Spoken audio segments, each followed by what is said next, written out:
Olá pessoal, tudo bem com vocês? Vamos continuar o nosso curso de espanhol. Hoje nós vamos estudar sobre recursos de coesão e coerência textual. Certo pessoal, um assunto de grande importância, né? A gente sabe que muitos alunos confundem coesão com coerência, né? Então aqui a gente vai ver a diferença sobre isso, beleza? Então, primeiro a gente vai ver de uma forma geral e depois vamos ver de uma forma específica um por um, certo? Vamos lá, vamos analisar primeiro a coesão. Pessoal, quando eu falo de coesão, se trata basicamente, né, da estrutura, né, gramatical dentro do texto, certo? Se trata da estrutura dentro do texto. Como todos nós sabemos, o que todo texto, pessoal, se trata de uma tessitura de informações, né? E nós sabemos que para fazer sentido para o leitor, essas informações dentro do texto, elas precisam ser ligadas, né? Isso. Então, sendo assim, a gente pode dizer que coesão se trata do uso correto das palavras dentro do texto, né? Do ponto de vista gramatical. A coesão, pessoal, se trata, né? É o uso correto, né, dos pronomes, né, dentro do texto, o uso correto dos artículos dentro do texto, o uso correto dos advérbios, das conjunções, é isso que é coesão, certo? Agora, quando falo de coerência, estou falando de quê? Da lógica do texto, certo? Vê como são duas coisas diferentes, né? A coesão se trata da estrutura do texto, né? A questão do uso correto, né, das palavras dentro do texto, do ponto de vista gramatical. A coerência se trata da lógica do texto, certo? Se o texto faz sentido para o leitor, né? Se o texto tem um começo, meio e fim, é quando a segunda parte do texto se trata da continuidade da primeira, né? Isso, pessoal, a terceira parte do texto se trata da continuidade da segunda e assim por diante. Então, vocês já viram falar do texto sem pé e sem cabeça, pessoal? Então, o texto sem pé e sem cabeça propriamente dito é aquele texto que falta, né, o que a gente chama de coerência, certo? Agora a gente vai para uma forma mais específica, né? Vamos lá, coesão, conceito. La cohesión es la propiedad textual que le otorga unidad al texto, né? Todos os componentes estão conectados entre si, já seja dentro da mesma sequência ou entre sequências. É basicamente isso que falei, né, pessoal? O texto é uma tessitura de informações e que ambas as informações elas têm que ter conectadas entre si, né, de forma a proporcionar sentido para o leitor, beleza? El significado de las palabras, las oraciones, los párrafos y los enunciados de un texto se relacionam entre si por meio de diferentes recursos de coesão. Quais são esses recursos? São a referência, a elipse, a conjunção, a sinonímia, a paráfrase e o campo semântico. Certo, pessoal?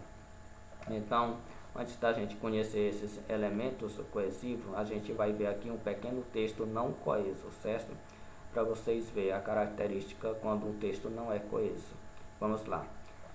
Tener animales en casa es muy agradable. También tener animales en casa tiene problemas. Tienes que sacar a los animales a pasear y tienes que llevarlos al veterinario. Hay personas que no quieren tener animales en su casa. No quieren tener animales por varias razones. Algunas personas tienen alergia a los animales. Outras pessoas não podem cuidar a los animales. Então, quando o texto não tem coesão, ele aparece dessa maneira, viu, pessoal? Com repetições absurdas, né? Repetições da palavra animales, né? Mas é importante a gente saber que existem os recursos, né, que podem evitar essas repetições absurdas, certo? São os recursos de coesão, né? Que é basicamente o que a gente vai ver a partir de agora, que são os procedimentos utilizados que permitirão escrever, né, um texto coeso. Vamos lá? Vamos primeiro para sinonímia, né? Provém da palavra sinônimo. Sinonímia permite substituir uma palavra por outra de significado similar em ele mesmo contexto. Vamos lá. Exemplo. El professor nos entregou as notas do exame. El professor dijo que nos havia ido bem. Aqui nós temos a repetição da palavra professor, né, de forma desnecessária. Então a gente vai utilizar o recurso de sinonímia para evitar, né, essa repetição. Vai ficar como: ele, professor, nos entregou as notas del exame. Ele, docente, dijo que nos había ido bien. Olha só, eu troquei a palavra professor por um sinônimo de professor, que é docente. Quando eu falo professor e docente, né, é a mesma coisa, certo, pessoal? Então, utilizei a sinonímia para evitar essa repetição aqui, beleza? Então, isso é um recurso de coesão que pode ser utilizado para evitar repetições absurdas. Outro recurso, paráfrase, permite substituir uma palavra por uma construção que tenha significado similar en el mismo contexto. Ejemplo: el profesor nos entregó las notas del exame. El professor dijo que nos había ido bien. Temos aqui a repetição da palavra professor. A gente vai utilizar um recurso de paráfrase, né, para evitar essa repetição aqui. Vai ficar como: el professor nos entregou las notas del exame. El maestro que ensina biologia dijo que nos había ido bien. Olha só, pessoal, a gente utilizou, né, uma construção frasal, né, que tem o mesmo significado que professor, justamente para evitar essa repetição desnecessária, certo? É muito importante destacar que vocês não podem confundir sinonímia com paráfrase. O que é sinonímia? É a troca de uma palavra por outra que tem o mesmo significado. Por exemplo, professor, docente. Agora, a paráfrase se trata da troca, né, de uma palavra por uma construção frasal, ou seja, por uma expressão que tem o mesmo significado, certo? Então, referência. Esse é o procedimento conhecido por ele quando pronomes se referem a outra palavra ou construção do texto, substituindo-la. Exemplo: las directoras de la escuela me dijeron que estaba trabajando muy bien. Las directoras de la escuela me felicitaram. Olha só, essa construção frasal aqui, ela está sendo repetida, né, de forma desnecessária. A gente vai utilizar um recurso de referência para evitar essa repetição aqui. Vamos ver como vai ficar. Las directoras de la escuela me dijeron que estaba trabajando muy bien. Ellas me felicitaram. Olha só, ellas, né, um pronome personal sujeito, né, utilizado aqui para evitar a repetição de las directoras de la escuela, certo? Vamos lá, elipse. É a omissão de uma palavra ou construção que já ha sido enunciada anteriormente e que pode reponerse por el contexto. Este recurso de coesão se utiliza para não repetir. Vamos lá, elipse, né? Las directoras de la escuela me dijeron que estaba trabajando muy bien. Las directoras de la escuela me felicitaram. Pois bem, pessoal, aqui nós temos repetições desnecessárias. Eu vou utilizar esse recurso de elipse, né, para evitar essa repetição aqui. Então, conforme o conceito diz que só basta apenas omitir, ou seja, eliminar a segunda repetição. Vamos ver como é que fica. Las directoras de la escuela me dijeron que estaba trabajando muy bien. Ou seja, elimina, evitou, repetição, me felicitaram. Então, quando a gente elimina uma repetição, né, que não perde o sentido da frase, isso aí é um recurso de elipse, certo?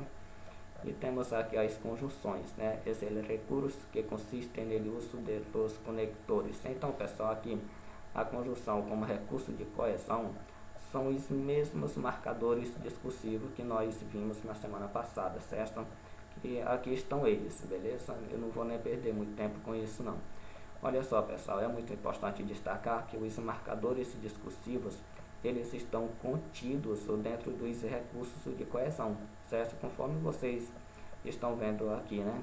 Os mesmos marcadores discursivos que nós vimos na semana passada estão aqui, certo? Então, vamos continuar. Só vocês fazerem a leitura aí, já fica sabendo, né? Campo semântico. Um campo semântico é um conjunto de palavras que compartem rasgos de significados pela presença em um mesmo texto de palavras que se associam por seu significado, formam aquele campo semântico desse texto. Vamos lá, por exemplo, quando falo de campo semântico, eu estou falando de significado, tá, pessoal? Por exemplo, estudantes, professores, aulas, passilhos, em português quer dizer corredores, pizarrones, português quer dizer quadro negros, entre outros. Observe que todas essas palavras aqui estão dentro do campo semântico de quê? De escola, né, pessoal? E assim existem vários campos semânticos. Temos também a Covid-19, gripe, a malária, está dentro do campo semântico de quê? De doenças, né, pessoal? Então é muito fácil da gente entender isso aí, que se trata de um recurso coesivo, beleza?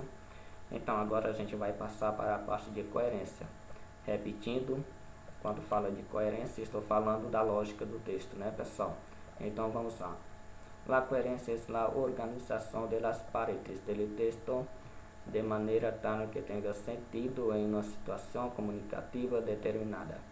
Es decir, que la coherencia está relacionada con el sentido y su continuidad en el texto.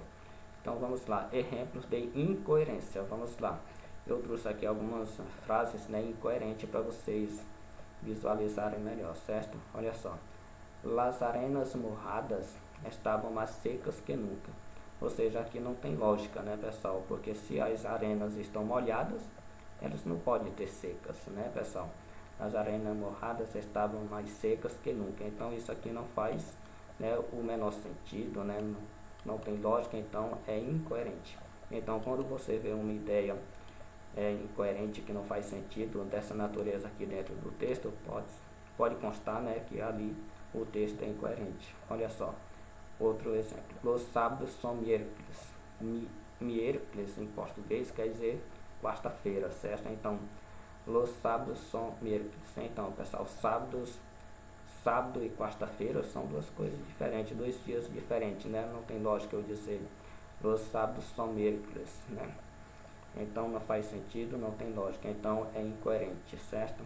Olha só, las nuvens são naranjas, ou seja, as nuvens são laranjas. Até que pode ser, né, pessoal, mas a característica própria das nuvens é branca. Então, não tem lógica eu dizer que as nuvens são laranjas, né? É muito importante destacar para vocês que coesão e coerência são duas coisas independentes, certo, pessoal? Mas é que quando a gente tem as duas coisas dentro do texto, as informações fluem, né, de forma mais satisfatória, né? Inclusive numa produção textual você tem que ter o domínio da coerência e da coesão, certo? Mas é possível eu ter um texto coeso, né, porém incoerente. Exemplo, las nuvens são naranjas. Aqui está coeso, porque todas as palavras aqui estão empregadas de forma correta, mas está incoerente, certo, pessoal? Então, próximo exemplo. La casa de Pedro no tiene puertas, solo ventanas. Ou seja, a casa do Pedro não tem porta, só tem janelas. Então, pessoal, isso aqui não faz lógica, né? Eu dizer uma casa que só tem janela, por exemplo, né? Não tem porta, por exemplo. O normal é ter portas e janelas, né, pessoal? Então, que fique bastante claro, pessoal. Coesão, uso correto, né, da gramática dentro do texto, né, e coerência, a lógica do texto, né, pessoal. Aqui nós temos uma atividade, certo, pessoal? Identifique os marcadores discursivos que encontrem nele texto e classifique-los. Aqui nesse texto, vocês vão retirar os marcadores discursivos daqui e classificar eles, certo? Questão de número 2. Redacta um pequeno texto em função destes conectores. Aqui vocês vão produzir um pequeno parágrafo, certo, pessoal? Aqui já comecei, né? Vocês vão começar assim. Em relação a, aí vocês preenchem aqui com a criatividade de vocês, pode ser sobre qualquer assunto e tem que ser em espanhol também, viu, pessoal? Aí continua. Em primeiro lugar, aí tá já aqui, aí vocês vão preenchendo aí com a criatividade de vocês, certo? Valeu, pessoal!